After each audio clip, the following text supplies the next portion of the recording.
জুঠাই ৰাজিৰাও পোনপ্ৰথমে মই আজি সংবাদ মেল যোগেদি ইয়াত আমি প্ৰেছ মিট এটা বহিছোঁ।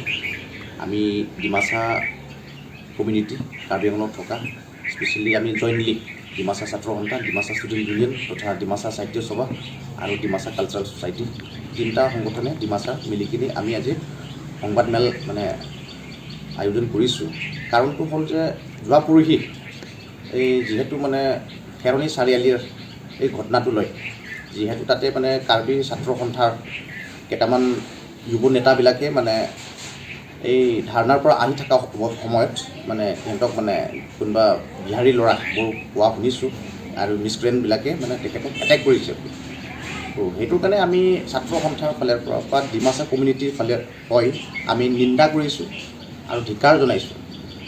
যিহেতু তেনেকুৱা আমি সমাজত ইহঁতৰবিলাকক মিছক্ৰেণ্টবিলাকক কালপ্ৰিটবিলাকক তেনেকুৱা কোনোৰূপে ঠাই নাই। আমি ল এণ্ড অৰ্ডাৰক জনাব বিচাৰিছোঁ যে সোনকালে তদন্ত কৰি অতি সোনকালে একদম এট দি আৰ্লিয়েষ্ট এৰেষ্ট কৰিব লাগে, তাৰপাছত কঠোৰ শাস্তি আইনমতে দিয়াব লাগে। তাৰপাছত ৩ নম্বৰ পইণ্টটো হ'ল যে গভমেণ্টৰ ফালৰ পৰাও আমি যোনে যোনে এই যুৱবিলাকে বেছিকৈ ইনজুৰ্ড হৈছে সিহঁতক ফাৰ্ষ্ট এইড দিয়াইছে বুলি শুনিছোঁ। তাৰপাছত কম্পেনচেশ্যনবোৰো দিব লাগে। আৰু তাৰপাছত এতিয়া আমি 4 নম্বৰ পইণ্টটো হ'ল আৰু এতিয়া যিহেতু মেট্ৰিক পৰীক্ষা চলি আছে, তাৰ কাৰণে আমি এপিল কৰিছোঁ যে যাতে যেন ইয়াত চিটুৱেশ্যনটো লৈ ইয়াত পলিটিকেলাইজ হ'ব নালাগে, যাতে যেন এইটো ইছ্যুটো লৈ ডাইভাৰ্ট হ'ব নালাগে।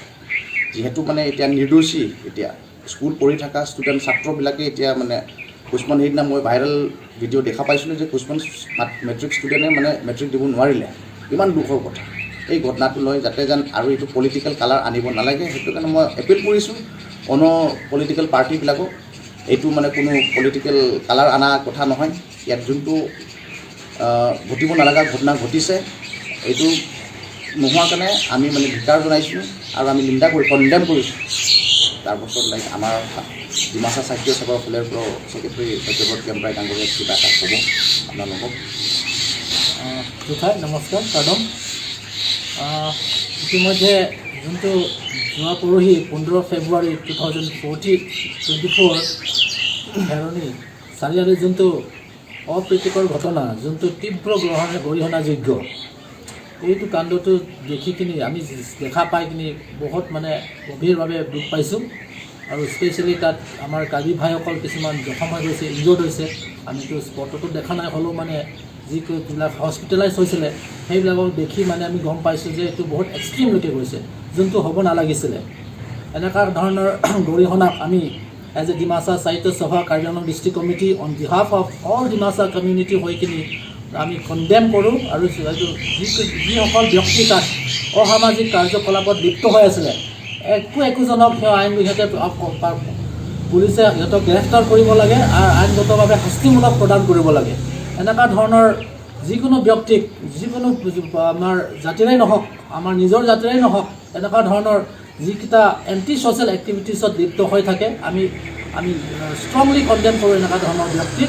আৰু যিহেতু তাৰ কাৰণে এটা পাৰ্টিকুলাৰ কমিউনিটি এটা আহি যাব লগা হৈ যায়, সেইকাৰণে আমাৰ প্ৰশাসনে সোনকালে এনেকুৱা ধৰণৰ ব্যক্তিক যিকেইটা একোজনক নহ'লে মানুহৰ আজিকালি সহজতে আইন হাতত ল'ব, ল এণ্ড অৰ্ডাৰ হাতত লৈ ভয় নকৰে। কেলৈ ভয় নকৰে?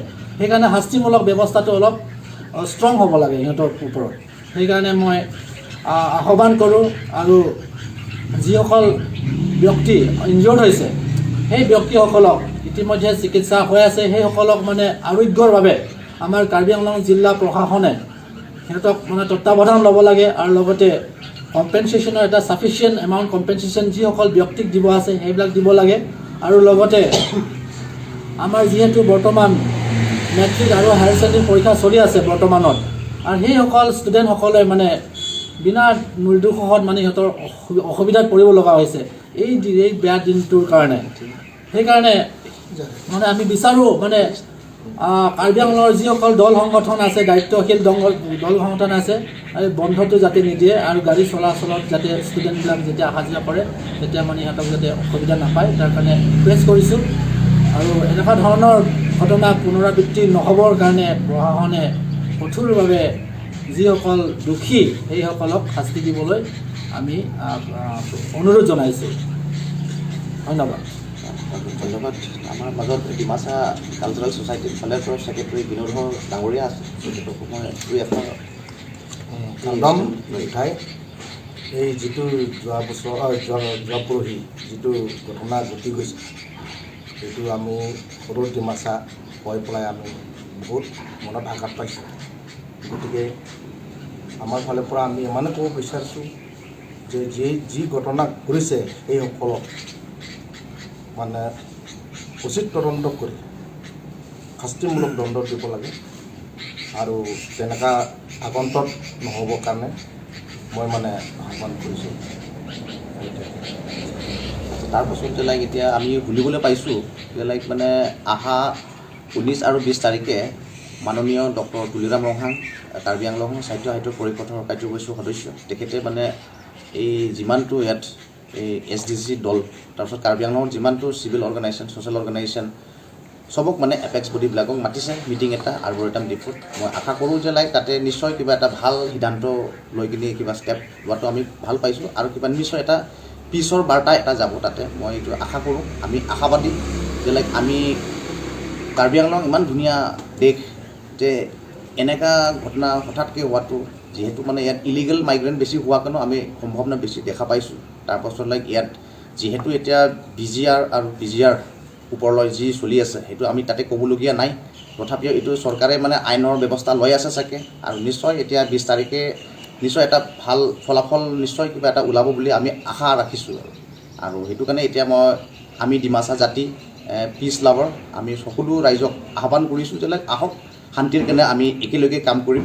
কাৰ্বিহে হওক বা ডিমাচাই হওক, এইটো কাৰ্বি বুলি মই ভবা নাই, এইটো আমাৰে এটা মানে ভাই বন্ধু, যে ইহঁতক মানে নিৰ্দোষী মানুহক তেনেকৈ এটেক কৰাটো একদম এইটো মানে দুখ লগা কথা। সেইটো চেণ্টিমেণ্টটো আমি জনাইছোঁ। ইমানখিনি মই ক'ব বিচাৰিছোঁ।